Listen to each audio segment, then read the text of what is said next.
Sossootee makiinaan imaltoota fuutee ni deemnaa himee fi bakki nuuf qabamte shirshir jennee gallaa biyyaas baratte magaalaa keessattuu dhalatte guddatte jiruu baadiyyaadhaa waan beektu waan taate zaafii shankoora jala suuraa kaate akkasiin hubattaa waan baadiyyaan taate.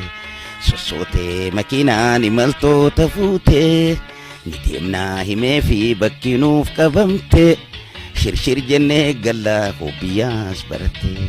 Sossootee makiinaan imaltoota fuutee ni deemnaa himee fi bakki nuuf qabamte shirshir jennee gallaa biyyaas baratte magaalaa keessattuu dhalatte guddatte jiruu baadiyyaadhaa waan beektu waan taate zaafii shankoora jala suuraa kaate akkasiin hubattaa waan baadiyyaan taate.